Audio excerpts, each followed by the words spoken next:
This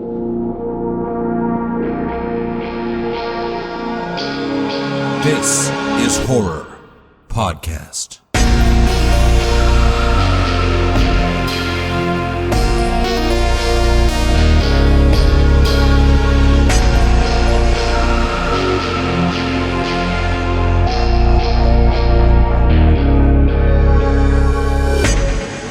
Welcome to This is Horror, a podcast for readers, writers, and creators. I'm Michael David Wilson, and every episode alongside my co-host Bob Pastorella, we chat with the world's best writers about writing, life lessons, creativity, and much more.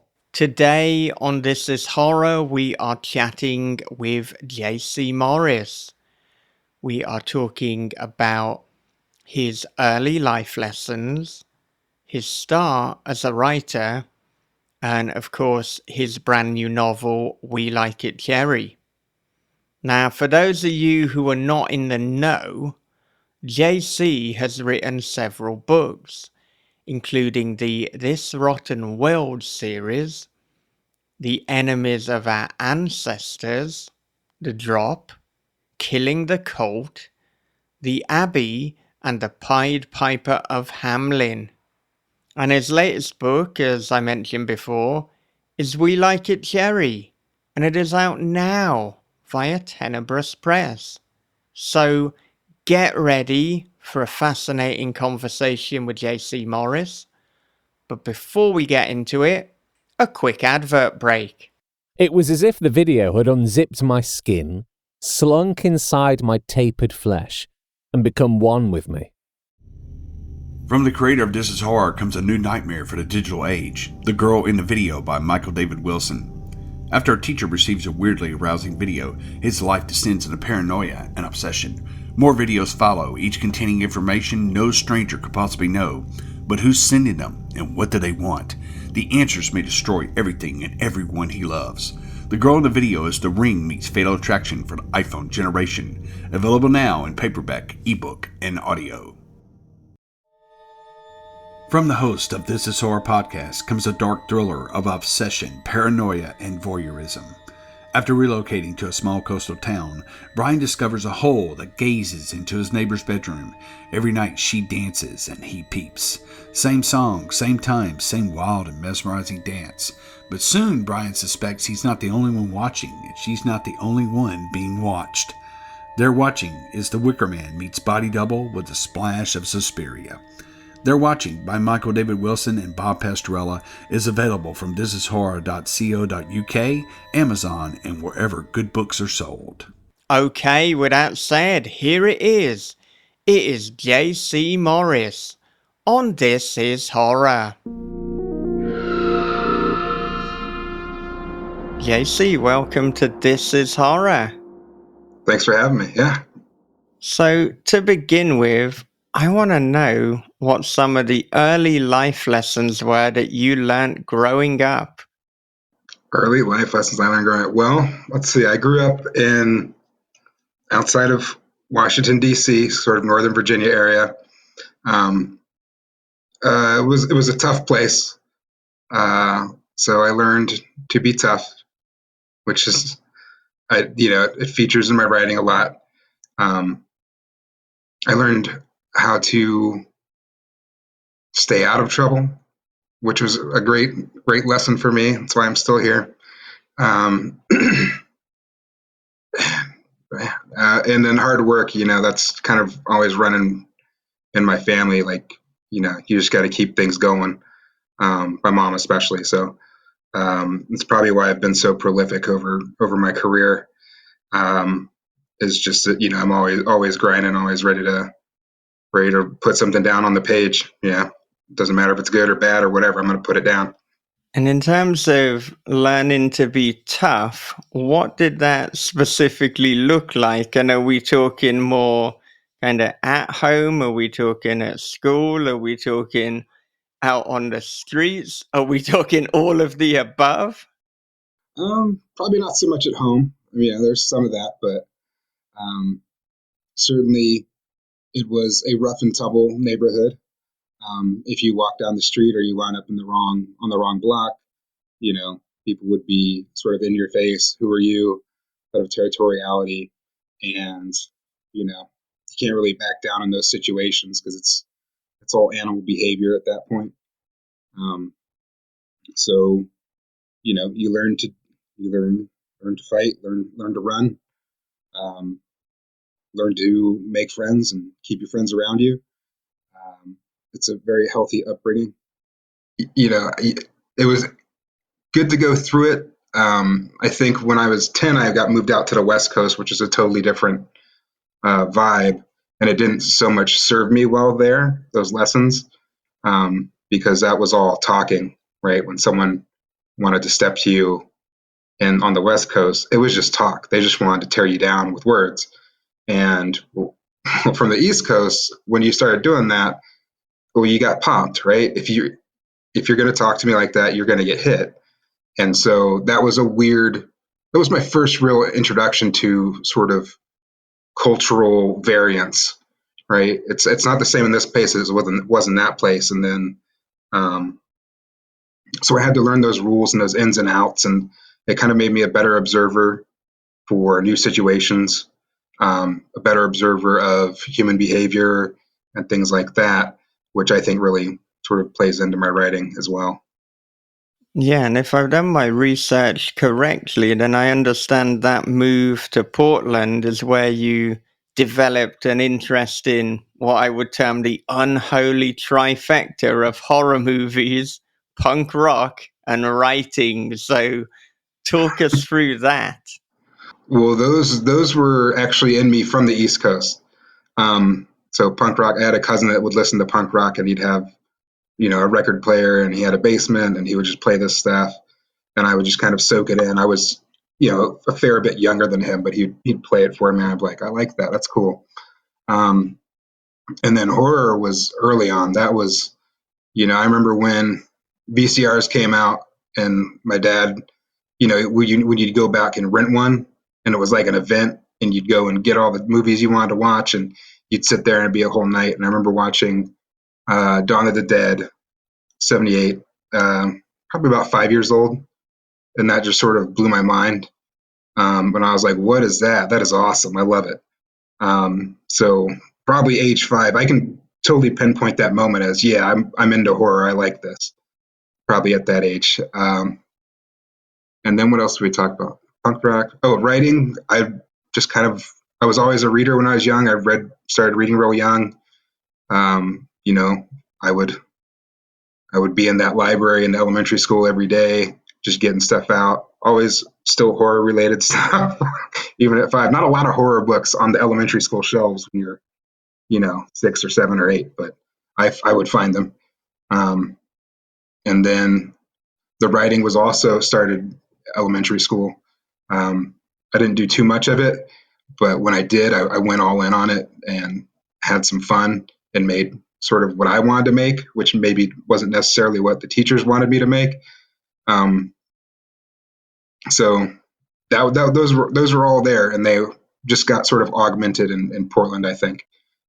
Yeah, and it'll be no surprise for people who have read your work that Dawn of the Dead was an early influence. I mean, of course, with the This Rotten World series, but then again, particularly with We Like It Jerry, if I think of some of the scenes in Dawn of the Dead and then some of the scenes in We Like It Jerry, I mean, they complement one another. Yeah, so those visceral scenes of just, oh, that's disgusting, but it feels real, right? And that's the thing that always kind of stood out to me about that movie, is like, that feels real. It feels gross, and being able to have the language to describe something like that is, it's one of my gifts for horror. So And so you were writing stories from a young age. Did you know that this was something you wanted to do professionally from a young age? no, I hadn't really thought about it. I was, sort of a knucklehead, and I was really more into sports and playing sports, and and I thought that's what I was going to be. And if that didn't work out, lawyer, doctor, something, made a lot of money. It's sort of, those conversations your family put on you. They weren't readers, they weren't writers. That was just a me thing. And so, they look at my grades and say, "Oh, you got a lot of potential. Wouldn't it be great if you were these things?" And I was like, "Sure, that would be great." And then I think probably I didn't really consider writing a thing for me. And I think in middle school I would just kind of space out and get bored of whatever was going on in class, and I would just write my own stories in class. And I'd share them with my friends. I'd be like, "Oh, cool, that's fun, haha," because they're all kind of silly, just goofy middle school stuff. And then when I got into high school, I really started doing more poetry and learning to say a lot with a little. And that sort of poetry background sort of helped me out as well to develop my style, where it's not like I don't need to explain every little thing. I don't want to explain every little thing to you. So yeah, I guess writing didn't become a real career option for me, I think, until after college, because I became a middle school teacher, and that's hard, and it's a lot of work, and it's sort of that retirement plan, right? Early retirement. So that's kind of when I started thinking about it. And so I understand that you're teaching English and social studies at the moment. Again, very easy to see how that fits in with We Like It Cherry. I mean, it's perfect, really. You could only add philosophy to add just one more kind of element. So is that always what you've taught, or when you're are you a middle school teacher now, or are you teaching in a different environment? No, I've always been a middle school teacher. This is my 21st year. I've taught social studies maybe a few years, and then mostly it's language arts. I think at one point I did leave a job because they're like, "You're going to teach social studies next year," and I was like, "I don't want to." So I just went and changed schools. And my principals sort of know that that's kind of my line in the sand. Like, you can give me one of those, but I want to teach language arts. I want to teach reading and writing. I want to have fun with kids and make them like reading and writing.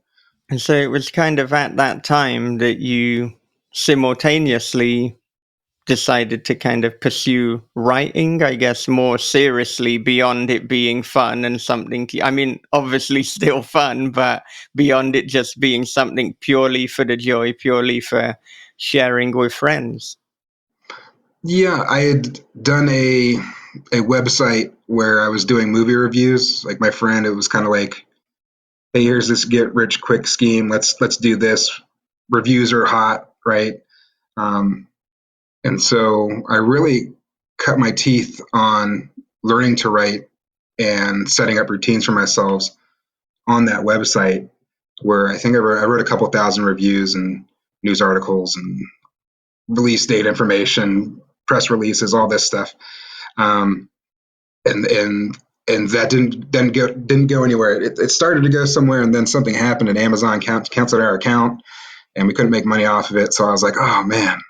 But I had really gotten into the writing, and it became sort of a part of me at that point. Before, it had just been something I play with when I get an idea, and now I needed something to write basically every day, and that's when I got the idea for writing novels, and that's sort of where I started. And with that website, you were writing under a pseudonym. It was the Abbey where you started publishing under your own name. So I want to know both, why did you decide to use a pseudonym initially? And then what was the impetus for writing under your own name? The pseudonym for those reviews were like, they're, I think when you're in your 20s and your 30s, you and you're trying to make your way in a very crowded field. Like, there's not a ton of review sites around for movies anymore that are like significant, but back then it was just flooded with review sites. So I had to stand out, and that meant being a little shocking, a little abrasive, a little not politically correct, and I could not, do that under my own name, right? Not as a middle school teacher. I just wouldn't want to. I wouldn't want that blowback from you. So, once that went away, I was like, why am I still using this thing? It's weird. And I'm comfortable with who I am as a writer. I'm not trying to be abrasive. I have things to say that maybe you disagree with, but I'll stand by those things. I'm not doing it for attention or clicks or likes or even reviews. I'm just saying what I got to say. And if you don't like it and you have a problem with it, that's kind of, that's on you. It doesn't bother me any. Nah, that makes sense. And I guess too, like when you started writing under your own name, perhaps you could go kind of more public with people. And was there a liberation to that? Mm. I mean, I toiled in anonymity for years, so there wasn't really a lot of immediate change, and it didn't really change until I started getting more serious about writing and saying, well, let's try and publish things through other people besides just myself. But certainly, yeah, I think writing under my own name is fantastic. Um, I love the connections people make with me. I love when people, talk to me and they're saying my name and I don't have to be this other person. It's fantastic. I don't regret it, and I don't look back on it as a bad decision. I think it's awesome. Um, I always feel for writers that have things that they have to do or things that are troublesome in their lives to where they have to do the pen name, because I think they're missing out on. There's like a layer there that disconnects you from reality when you use a pen name, and that's what I always found with when I was writing under the vocabularious name. So I wonder, in a twist of irony, I mean, something that we talk about is writing authentically and writing fearlessly.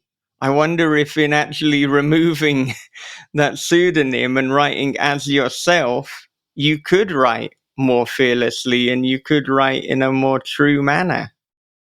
Definitely. I mean, it wasn't just a pen name; it was a persona. Like that was the problem with it, right? That's not really me. I'm not gonna, bash an actor for what they look like, but that persona would. That persona was kind of a cocky jerk, right?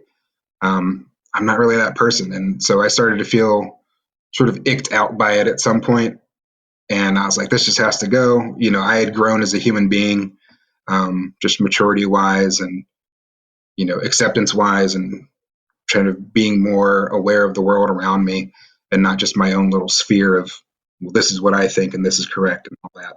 So it was a nice step into becoming the real me, I suppose. It's kind of like a stepping stone. It's, years ago, I thought I needed a pseudonym so I could be a little bit more abrasive and a little bit more raw. I mean, I'm talking about like 15, 20 years ago. And I don't know, maybe I'm just too egotistical, but I decided that, hey, I'm not going to do that because I want everything to be under my name. And even then I was kind of grappling with, hey, how transgressive can I get?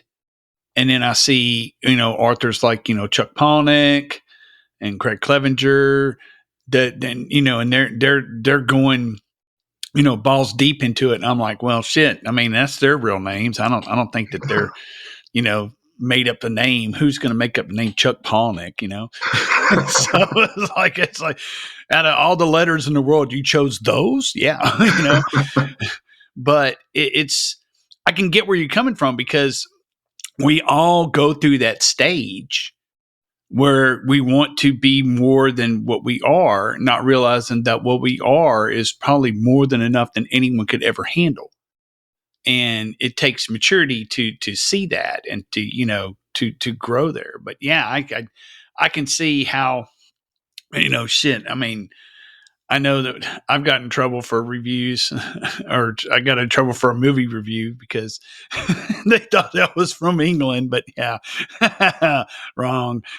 But Michael knows what I'm talking about, and which is probably why I don't do reviews anymore. But yeah, I get where you're coming from on that for sure. Yeah. Oh man, I had a thought there and then I lost it. But all right. And that's what happens when Bob talks about his movie review troubles. I had a thought too. It's like you infected us with that, Bob. Just wiped my mind right out. I know. And now I'm just sitting here like, what is the movie? You know, that movie was so bad, I can't remember the name of it. Is that true, or is that just what you're saying? No. I'm serious. I don't remember the name. I'd have to look it up. It's still on the website, so I'd have to look it up. But yeah, it was like one of my first reviews I ever wrote for This Is Horror, and I don't know. I stuck by my review. The movie sucked, so but. It's thing, here's the thing too, is like that was at a point where horror was starting to go upward in its trajectory of quality.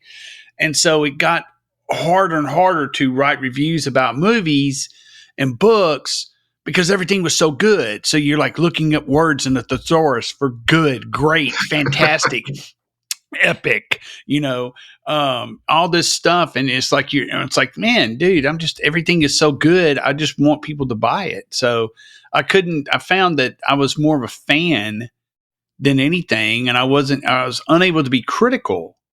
And I think that there's an art to being critical in reviews. So like I was when I first started. Yeah, see, I had a different journey from Bob with reviewing. I can totally be critical still, but as I became more known for my own writing in addition to reviewing, it just felt that there was almost a conflict of interest. It's like, look, if I'm going to start now slagging off and berating my colleagues' work and kind of like pointing out all sorts of criticism, it just felt like a conflict of interest is the best way to put it. So I've backed away from, reviews. Like I'll praise books that I think are good, and I'll of course put them in front of people, and we'll talk to people on the podcast whose work we've enjoyed. But if there's a work that I didn't enjoy, we don't need to talk about that publicly. And I mean, I wonder too, as well, as This Is Horror gets more known, if there's almost goodness, like a kind of power dynamic where if I just start slagging off like a new indie author, if there's I don't know, there's something very uneasy about that. I don't know if when you started writing fiction, you also shied away from reviewing for that reason. I mean, obviously there's the complicated factor that what you were doing was playing a bit rather than actually being you. Yeah, I definitely felt that. Like I'll still, talk about a movie and what I don't like about it, but that's because I'm not in the movie sphere. But when it came to books, I was like, I understand exactly what you're talking about with the conflict of interest. It's like, these people are just working. I know how hard it is. I'll champion what I like. I'm not going to review or say a word about something I don't like. It just doesn't exist.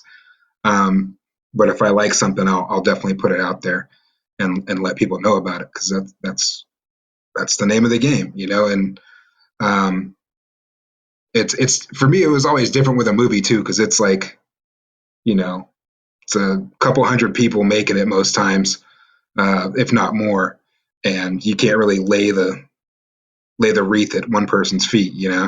It's got to be, it's a kind of a group effort, so you're not really bagging on one person, although I did a little bit when I was writing those reviews. Well, the funny thing is, it's such a group effort making a movie that unless you specifically call out a person, as you did, then, the actors or the director or the screenwriter can be like, well, it's obviously not my part of the art that he's got a problem with. And I guess it's such a collective thing that if you've ever seen Ben Affleck give a kind of commentary on movies, there's a famous one where he's essentially slagging off Armageddon in the commentary that he's giving that's included with the DVD. So it's well worth looking up, even if just to find kind of clips of that on YouTube. So Was that on the Criterion Collection one? Do you know?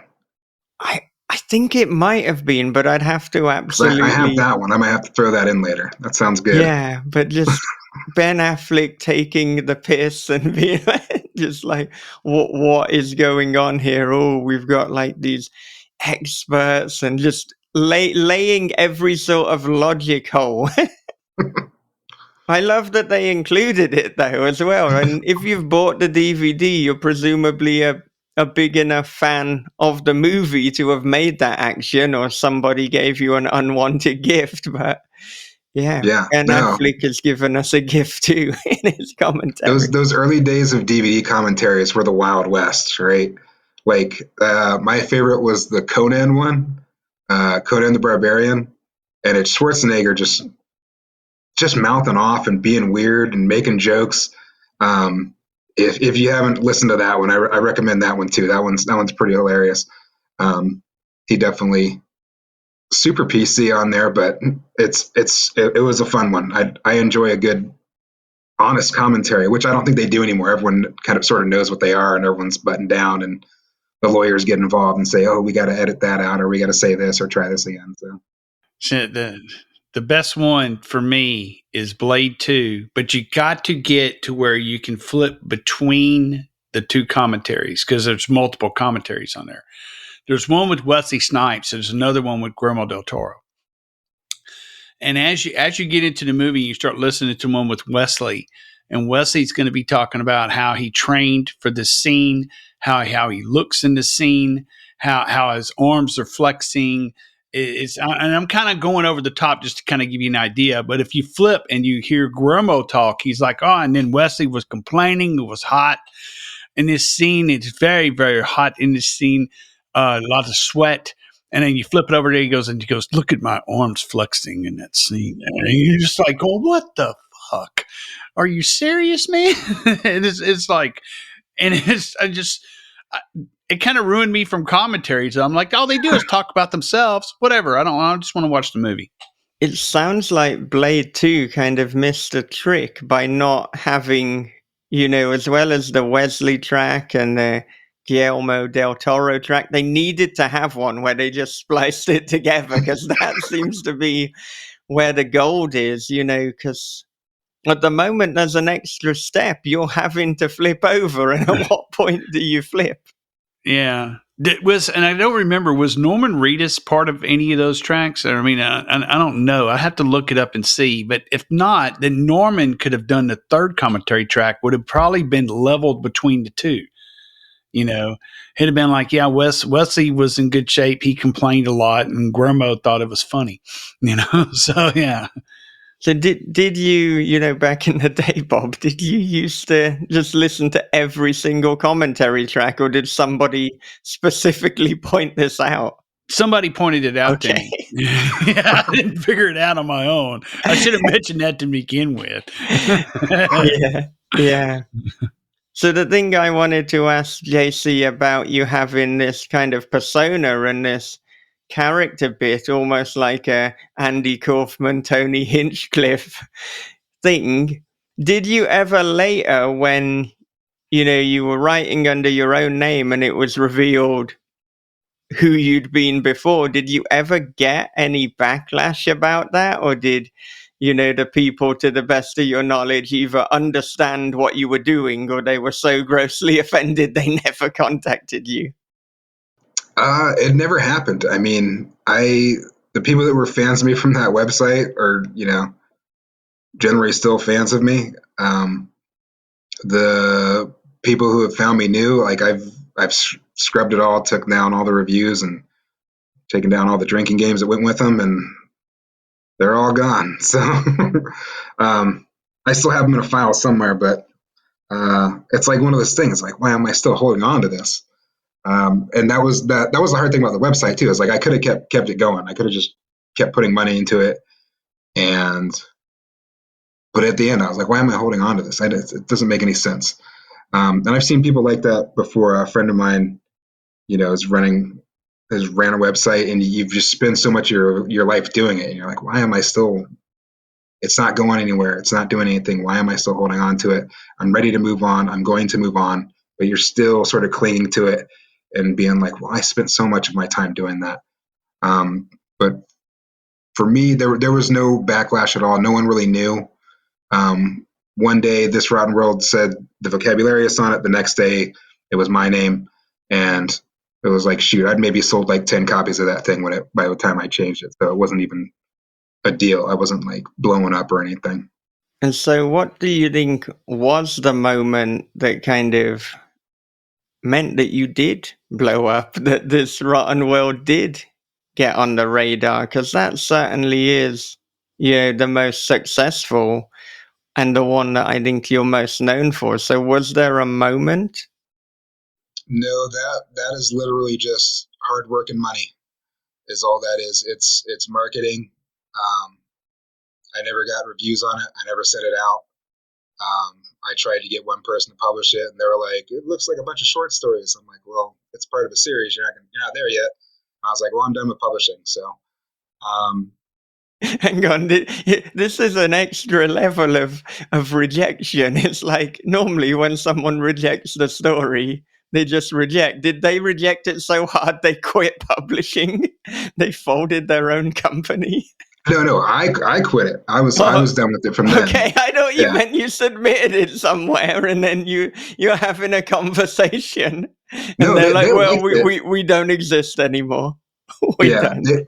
they liked it, but they said it's really like a collection of short stories, and I was like, it's the beginning of a zombie apocalypse. There's a lot of characters. Yeah, it probably feels like that, but it is going somewhere. Um, and 12 books later, it's still going somewhere. But yeah, that didn't blow up until I started looking into marketing and understanding the business side of publishing. It literally just languished. Like it would sell, a copy here, a copy there. And then once I figured out, how to run ads, where to run ads at, it kind of grew from there, and the word of mouth spread, and it's still doing really well. Yeah, that's just money and ads and a Yeah, good and product. And I think that marketing is something that a lot of people struggle with, particularly recently with the kind of implosion of various social media kind of platforms.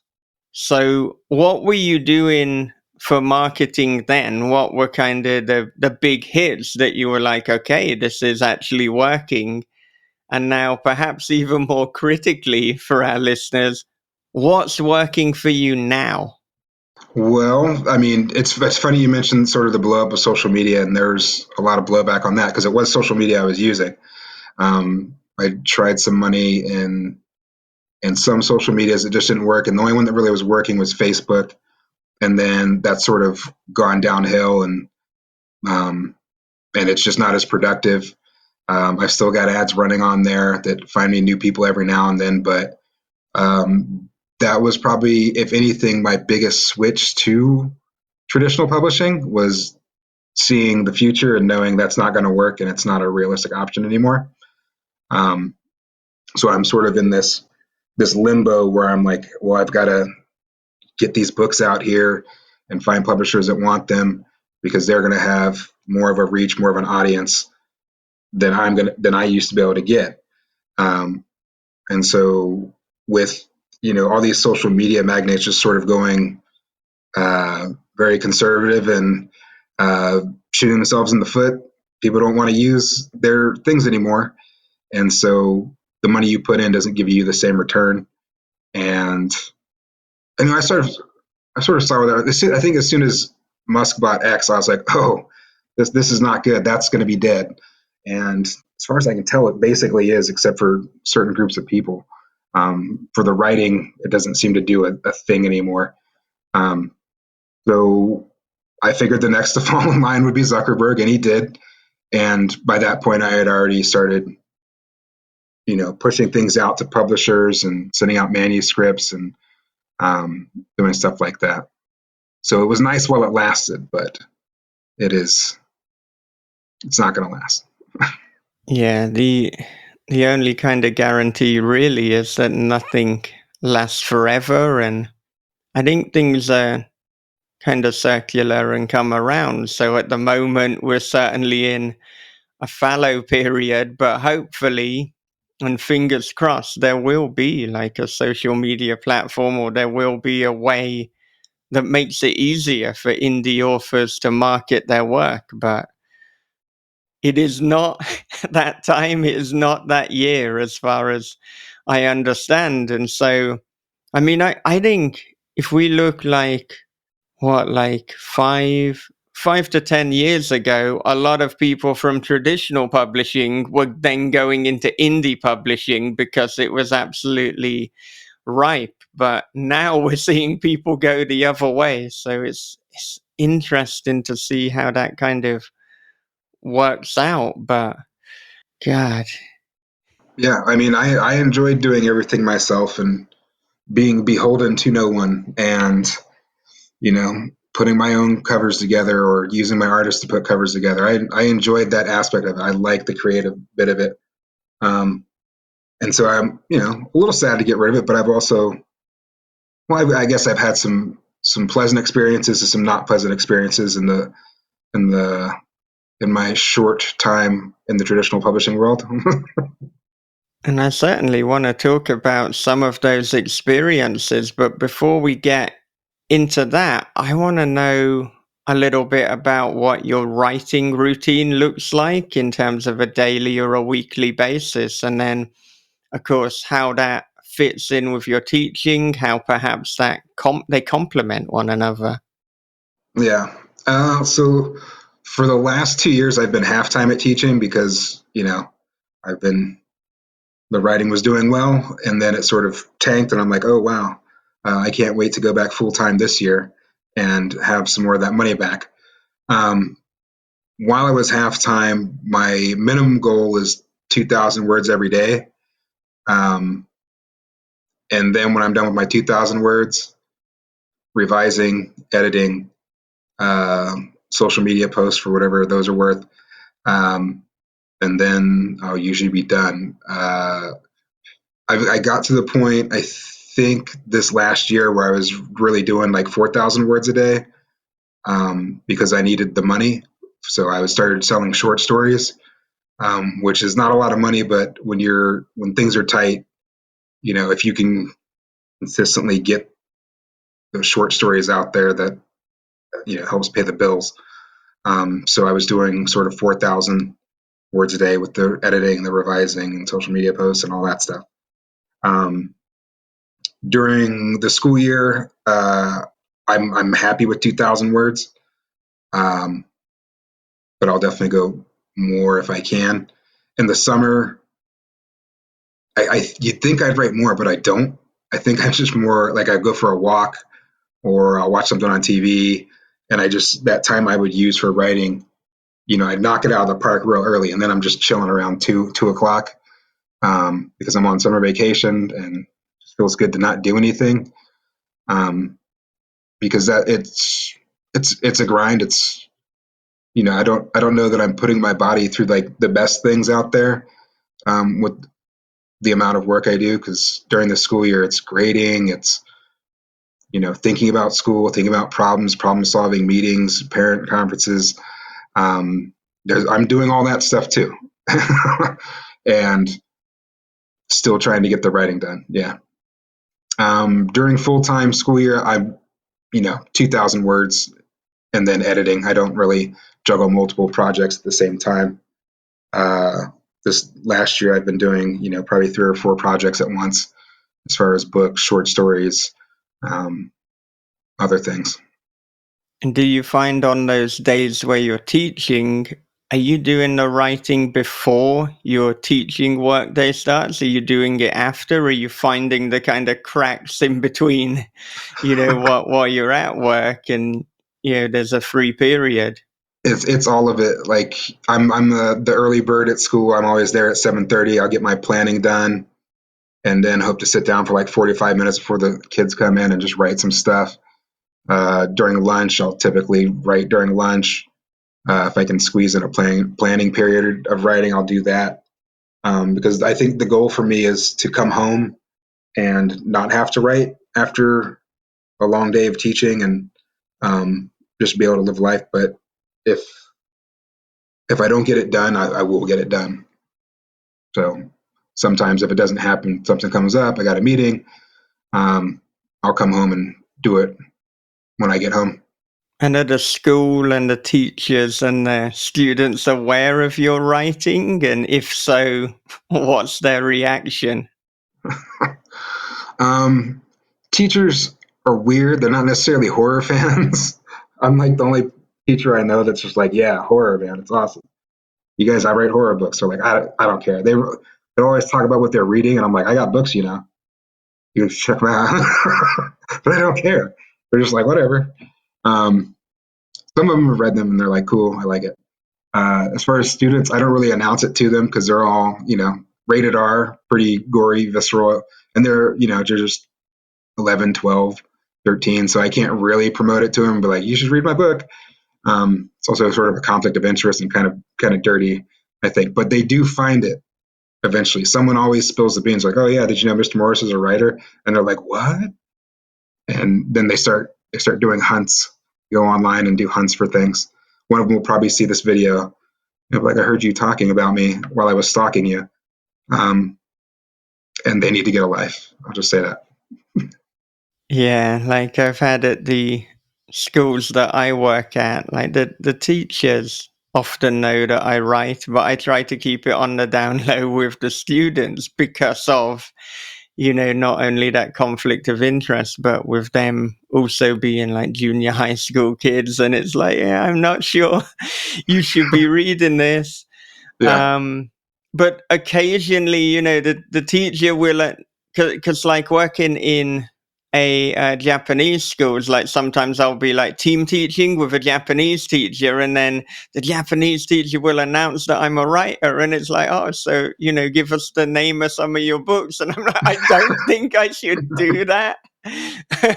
Like, I don't, I don't think you should be finding that.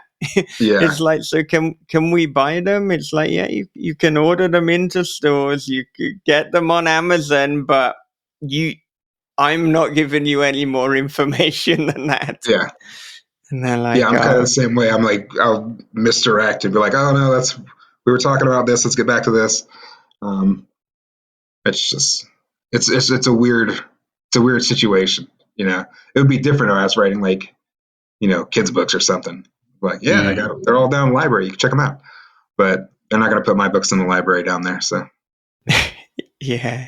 I don't know if I could even write kids' books. I could start out, but then I'd probably just add a dick joke or somebody will get decapitated, and that's the end of that adventure. Yeah. I've seen horror writers who kind of go into the young adult fiction, and I'm like, weird. I don't get it. Yeah. Some of that stuff can be pretty brutal, but I work retail, and I only have like one coworker who reads, and he's read my books, and occasionally he'll tell like my customers that I write. And sometimes that's pretty good because I'll get a sale out of it or something like that. It's like, oh man, I love to read. What do you read? You write horror, and it's like, oh yeah, I found my folks, But then sometimes you feel like you stepped into like a Bill Hicks joke. It looks like we got ourselves a writer here, and you're like going, yeah. Why write when you can watch the movie? Yeah. I got you. Yeah. Oh man, I saw. Well, this is like just a side, but I saw this hockey player. I watch hockey, and there was this hockey player who was like bragging about the fact that he doesn't read, and I'm just like, that's such a weird thing to brag about. It's like that's not impressive, man. Yeah. You just don't read. I'm so cool. I don't read. Yeah. Who reads? Like, well, you don't. Yeah, it's quite obvious. What situation did that even occur in? Was he being interviewed about hockey, and he was like, by the way, aside, just wanted He you was to know like, I'm pretty cool because I don't read. He was. He's sort of like a knucklehead sort of guy. Like in between the intermissions, he'll be one of the guys at the desk, and someone had brought up reading or books or something, and he's like, "Oh, last book I read was like Cat in the Hat or something." And it was like, and then the people were like, "You don't read?" It's like, "Why would I read?" God, It this just makes me world, sad, you know. this world. It's just whoa. Eh. It sounds like the father in Roald Dahl's Matilda might have been based off this guy with his absolute disdain to I have not read books. that one Yeah. or seen the movie. Is there a movie? There's a movie. There is. There's a couple of movies, yeah. I mean it's a good children's book, and I really enjoyed a lot of Roald Dahl's work when I was younger. I then later found out about Roald Dahl as a person, and that soured the experience somewhat. But his books are good. I'll say that. Okay. You know, kind of like the relationship a lot of people have to H.P. Lovecraft. It's like something there story wise, but as a human being, not a good person. Yeah. But you said before that talking about good and not good, that you'd had some good experience with trad publishing, you've had some bad experiences. So what can you tell us about those? I mean, I'm gonna keep it real general. The good ones are easy to talk about, right? Because you're like, oh yeah, um, like when you get a publisher like a Tenebrous Press, where they just get you and they understand you, and they want to work together and know what your vision is for the book. That's like the best there is, right?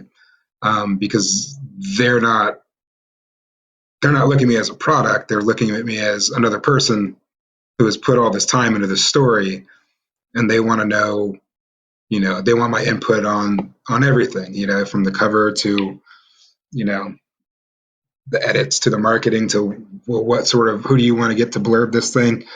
They did it all, so they're the cream of the crop as far as I've dealt with.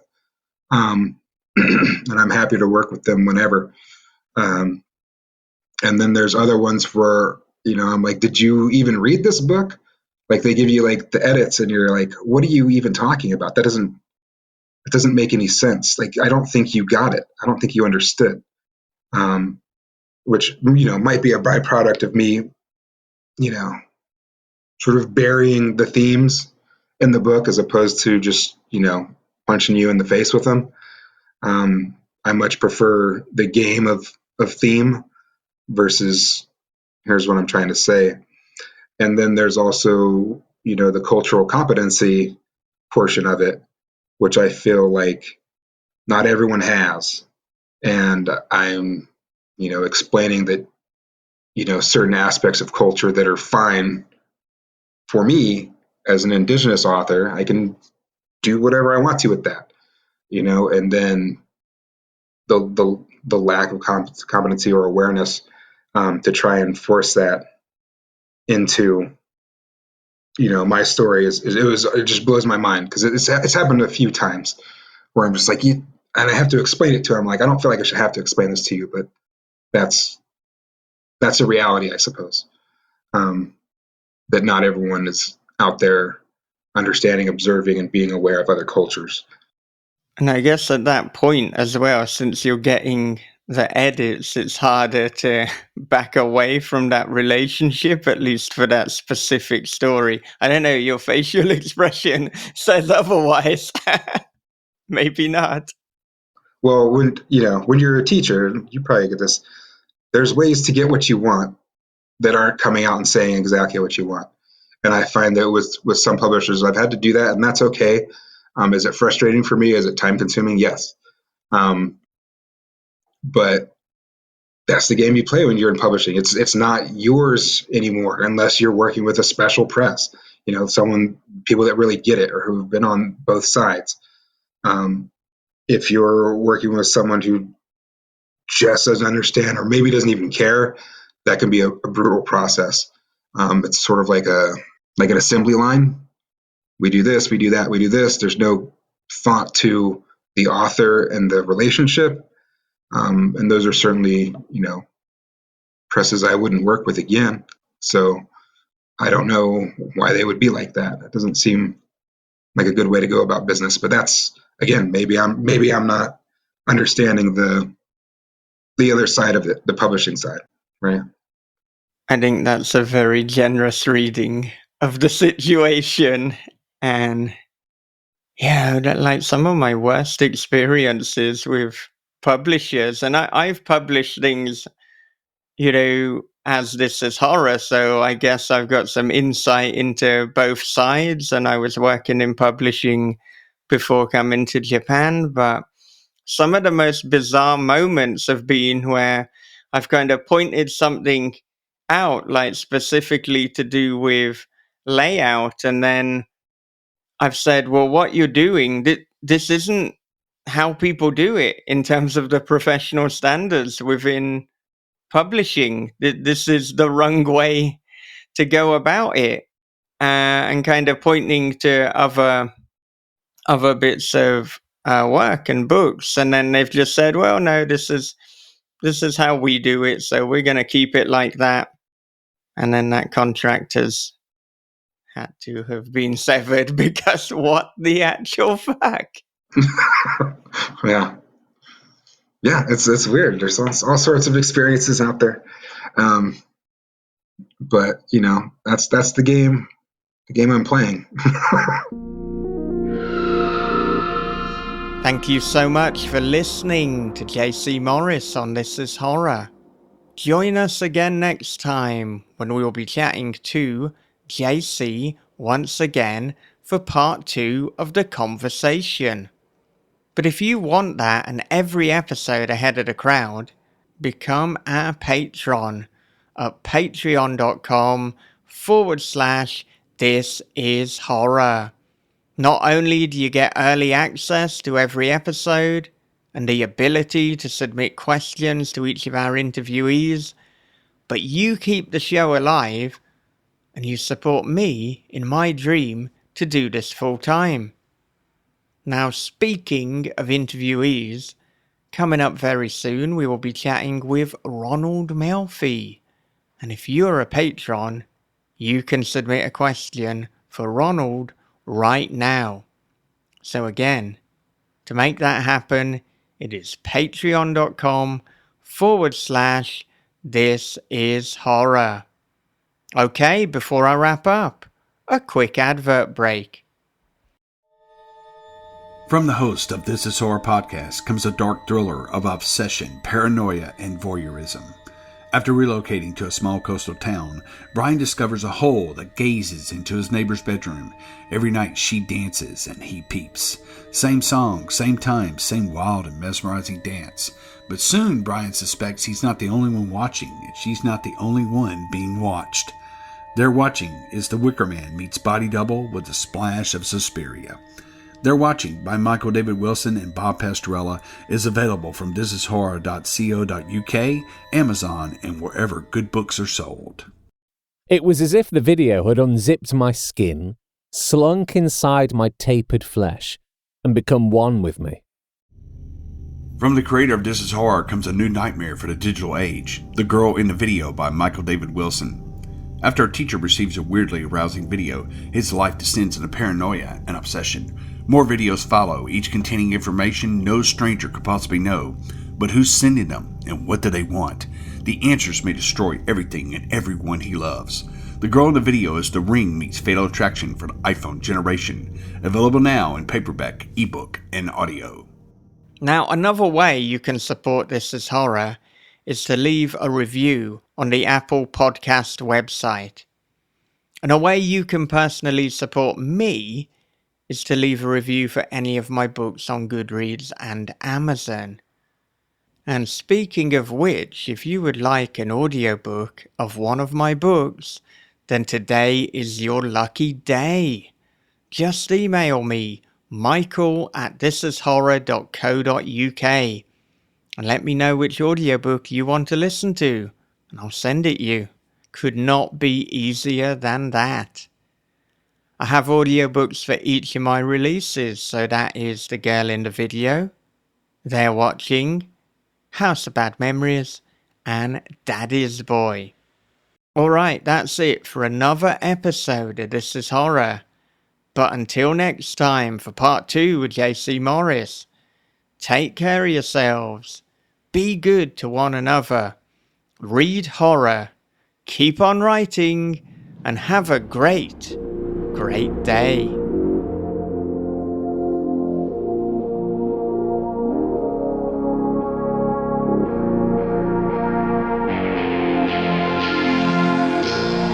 This is Horror Podcast.